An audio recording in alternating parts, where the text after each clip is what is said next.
This evening, first up, a confirmed helicopter crash in Essequibo County that took the lives of 5 servicemen.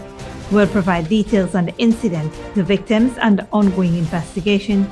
Stay tuned for more. Next, CARICOM convenes an emergency session to address escalating tensions between Venezuela and Guyana over the Essequibo region. We'll discuss the responses of both government, international involvement, and calls for diplomatic solutions. Later, we turn to domestic matters with the government's decision to temporarily import chicken due to scarcity and high prices.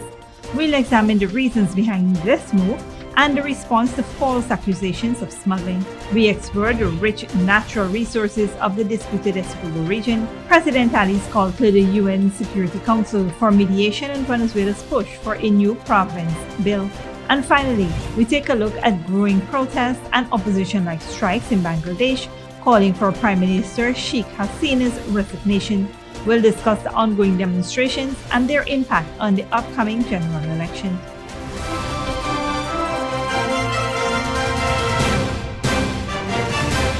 Welcome to this broadcast of Channel 2's Headline News Update for December 7th, 2023.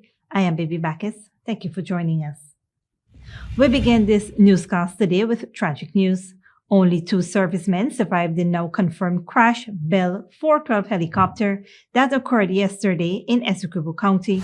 5 servicemen aboard the helicopter have been confirmed dead. The confirmed victims include Colonel Michael Shahoun, Lieutenant Colonel Michael Charles, a veteran pilot of 40 years, Lieutenant Colonel Sean Welcome, retired Brigadier Gary Beaton, and Sergeant Jason Can. The 2 survivors have been identified as Pilot Lieutenant Andrew Crawford and Corporal Dwayne Jackson.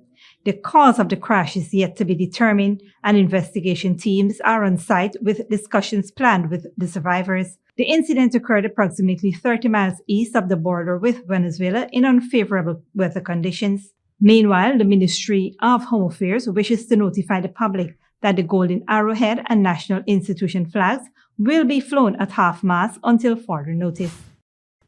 CARICOM is set to convene an emergency session to address escalating tensions between Venezuela and Guyana over the Essequibo region. The Guyanese government emphasizes respect for the International Court of Justice's jurisdiction and calls for peace, while the opposition urges Venezuelan President Nicolas Maduro to prioritize a diplomatic solution. Maduro's measures enforcing the referendum decision have heightened concerns, prompting Guyana to take the matter to the UN Security Council.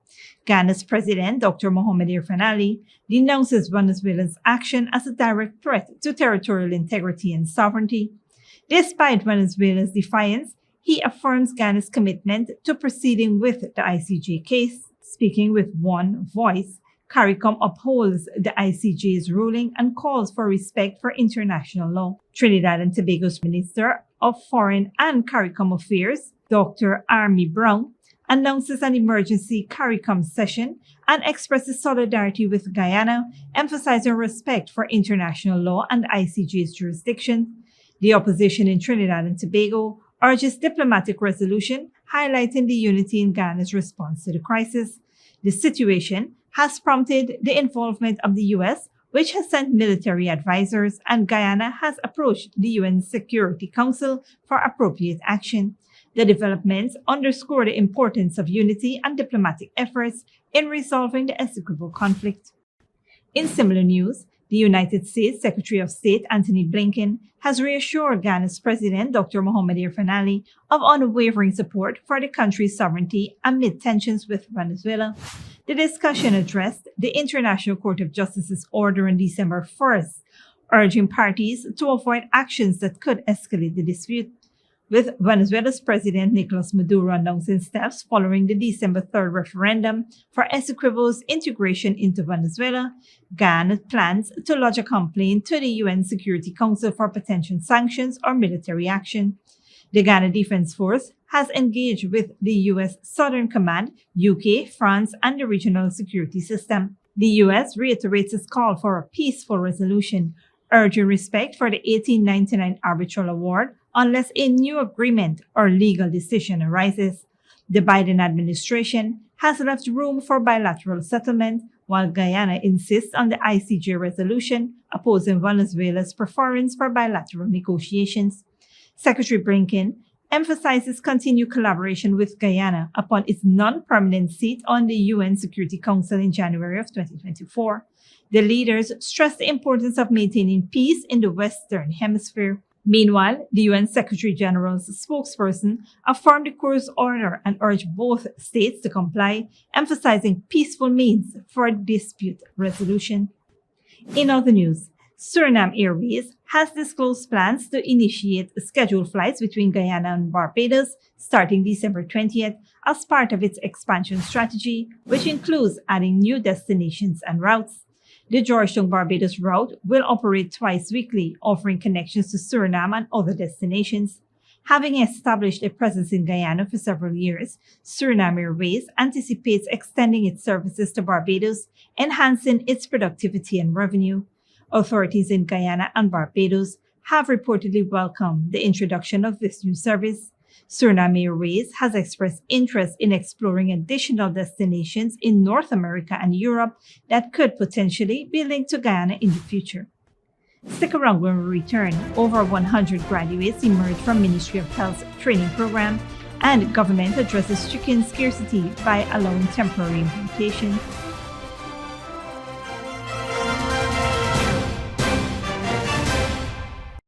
Giving you the best Christmas with Digicel. Digicel is bringing you the best deals, the best prices, and the best cash prizes. Hold on to your Santa hats, because there's up to $50 million in cash to be won. Activate any data plan, and you can be one of 14 winners to join Digicel's Spin to Win game show, where you can win millions in cash. Activate a data plan today on the best network and make this Christmas the best one yet. Digicel. It's Christmas at Kissoon's Furniture Store. We are fully stocked for the holidays with a wide variety of furniture to choose from store-wide. Beautiful sofas, dinette sets, rugs, pillows, foam and hybrid cooling mattresses in all sizes, beds in king, queen and single sizes, and so much more. Come on down to our mega store or our Robb Street location. Merry Christmas from Kissoon's Furniture Store. Good girl forget things.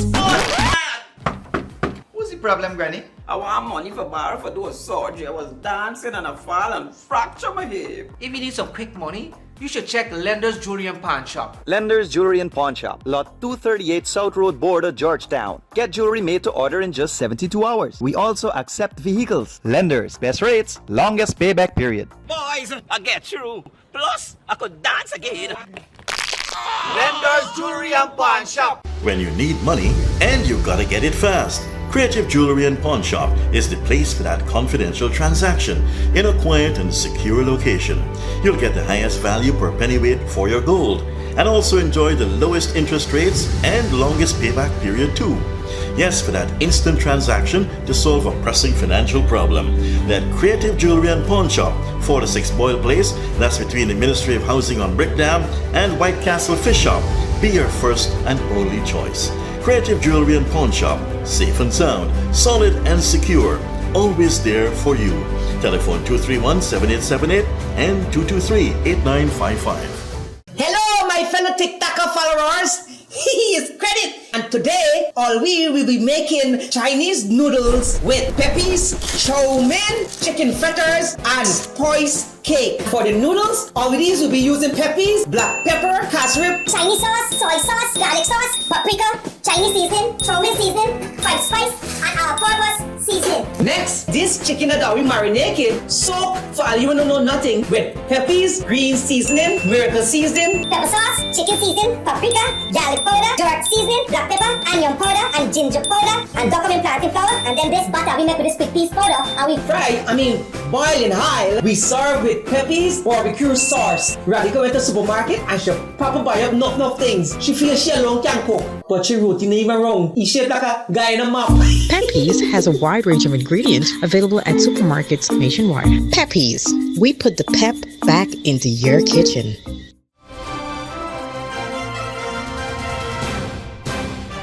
Welcome back.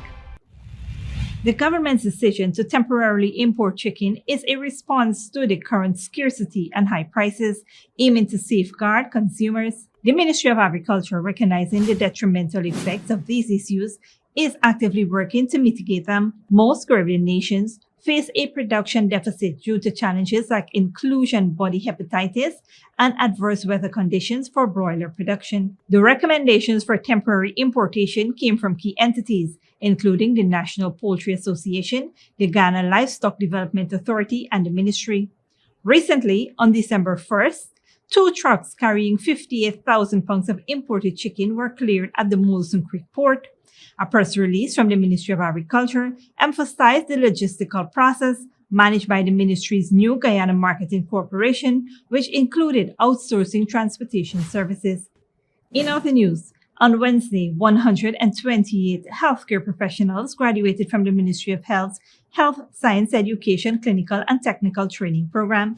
The diverse group includes 24 pharmacy assistants, 22 dental assistants, 22 medical lab technicians, 18 environmental health assistants, 5 X-ray technicians, and 24 medics.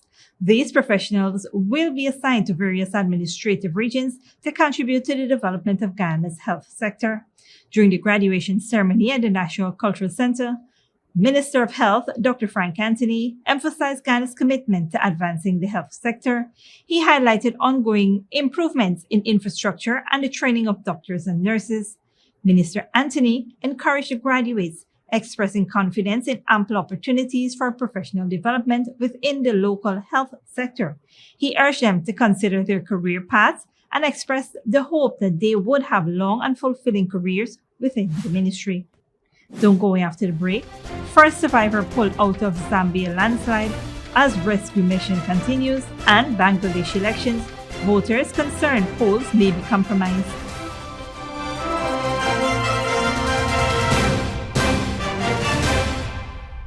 Giving you the best Christmas with Digital. This Christmas, it's all about the best. Digicel is bringing you the best deals, the best prices, and the best cash prizes. Get half off and a whopping 50 gigs of data when you purchase the Samsung A04 for just $14,000, the Samsung A14 for just $29,000, or the Samsung A24 for just $35,000. That's right, half off and 50 gigs of data. It doesn't get any better than this. So why wait? This Christmas, buy nothing but the best. Offer good while stocks last. Digital.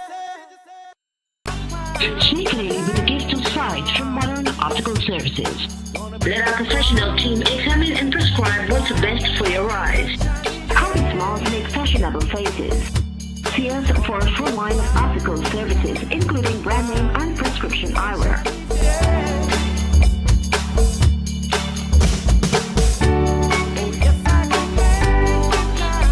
Modern Optical Services, 316 Mill Street, Georgetown. Telephone 226-1082. Good girl, forget things. What's the problem, Granny? I want money for borrow for those surgery. I was dancing and I fall and fracture my hip. If you need some quick money, you should check Lender's Jewelry and Pawn Shop. Lender's Jewelry and Pawn Shop, Lot 238 South Road Border, Georgetown. Get jewelry made to order in just 72 hours. We also accept vehicles. Lender's, best rates, longest payback period. Boys, I get through. Plus, I could dance again. Lender's Jewelry and Pawn Shop. When you need money and you gotta get it fast, Creative Jewelry and Pawn Shop is the place for that confidential transaction in a quiet and secure location. You'll get the highest value per pennyweight for your gold and also enjoy the lowest interest rates and longest payback period too. Yes, for that instant transaction to solve a pressing financial problem. That Creative Jewelry and Pawn Shop, 46 Boyle Place, that's between the Ministry of Housing on Brickdam and White Castle Fish Shop, be your first and only choice. Creative Jewelry and Pawn Shop, safe and sound, solid and secure, always there for you. Telephone 231-7878 and 223-8955. It's Christmas at Kissoon's Furniture Store. We are fully stocked for the holidays with a wide variety of furniture to choose from store-wide.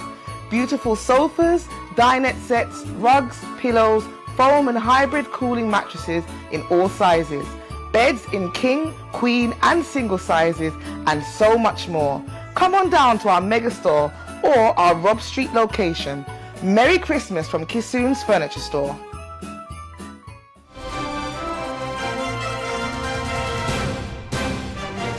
Welcome back. Now we take a look at what's happening in the region and around the world. The disputed Essequibo region is an area rich in natural resources. Venezuela's President Nicolas Maduro is pushing for a bill to create a new province. President Irfan Ali told Al Jazeera that he's called on the United Nations Security Council to help mitigate. Al Jazeera's Teresa Bowl reports. An area that covers almost 160,000 square kilometers in South America. It is known as the Essequibo, which since 2015 has been found to be rich in natural resources. It is controlled by Guyana, but claimed by Venezuela. On Tuesday, Venezuelan President Nicolás Maduro said he will authorize oil exploration in an area close to the Essequibo River and create a new state known as Guyana Essequiba. We'll immediately proceed to create the division PDVSA Essequibo and CVJ Essequibo, and immediately we'll proceed to give operating licenses for the exploration and exploitation of oil, gas and mines in all our Guyana Essequiba. The announcement followed a weekend referendum in which Venezuelans voted to claim sovereignty over the region. The International Criminal Court barred Venezuela from taking any action that changes the status quo in the oil-rich area. And the Guyanese president Irfan Ali says he has asked the United States and the UN for help. Ali told Al Jazeera that Venezuela is threatening his country's territorial integrity, sovereignty, and political independence. We would like the United Nations Security Council to issue a very strong statement to Venezuela in relation to Venezuela breaching the order of the ICJ, an order that can be enforceable. And we would like to see the full commitment of United Nations Security Council to ensure that they do everything to have this region remains a region of peace and stability. The dispute goes back to colonial times between Spain, the Netherlands, and the United Kingdom. Guyana gained independence in 1966, and the argument has been ongoing. The Venezuelan opposition says Maduro is using the Essequibo conflict to hold on to power. We have to find a specific way out of this, and it will be in the International Criminal Court to escalate a bellicose rhetoric to escape the electoral process in Venezuela, because they know they will lose something that neither Venezuelans or the international community will tolerate. It is a decades-long territorial dispute, but the possibility of extracting natural resources here has emboldened Venezuela and put its smaller neighbor on edge. Teresa Bo, Al Jazeera. Internationally, the first survivor has been pulled out alive after last Friday's landslide in Zambia that flooded a copper mine. It trapped at least 25 people who were working there. Al Jazeera's Haruma Tassa reports. They are worried about their missing colleagues. A mudslide at an open-cast copper mine in Zambia buried miners last week. Several are believed to be trapped underground. Those who escaped show how they squeezed through narrow tunnels to get in and out of the mine. This one was on interest, so he managed to escape, run away. It's a survivor. The accident happened at Saseli mine in Chingola, about 400 kilometers from the capital, Lusaka. The mine belongs to a local company that's waiting for safety and environmental approvals to start formal operations. The owners of these mining companies should stop enticing our children to work for only $200. The government should punish people who employ our children and expose them to such harsh conditions. Government officials say the miners still trapped are in 3 locations. As Commander-in-Chief, I thank my own forces, my own command structure, the military men and women in uniform working with us, the civilians, for one job only, to retrieve our brothers and sisters down there. Heavy rains flooded the pit. Rescue teams are trying to pump out the water. The unstable ground is making search and rescue efforts even more difficult. Haruma Tassa, Al Jazeera. And finally, Bangladesh has been experiencing growing protests and opposition-led strikes calling for Prime Minister Sheikh Hasina to resign. Many demonstrations have been met by government crackdowns. The main opposition party and its allies say they will boycott the general election.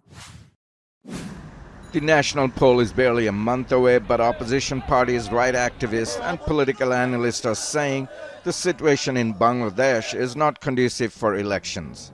The issue right now is not just the feud between two main political parties or their leaders, but citizens' right to vote, which has been eroding since 2014 election. And if once again people are deprived of their right to vote, they will not take it lightly. One lawyers' forum estimates more than 20,000 opposition leaders, activists and supporters have been arrested since late October. If there are any clashes or public disorder related to the election, the responsibility lies with the Election Commission. We have full confidence in it, whatever decision it takes. Last week, the Chief Election Commissioner said that Bangladesh is now in crisis, citing the general election to be held on January 7 and saying there's been external influence on the election process. Despite this, some people are hopeful. As of now, I can't say for sure whether it will be a fair election or not, until and unless we can go to the polling centers. Only then will we know. Opposition parties and rights groups say the governing Awami League is trying to consolidate its grip on power in the run-up to vote by suppressing dissent. Tanvir Chaudhry, Al Jazeera, Dhaka.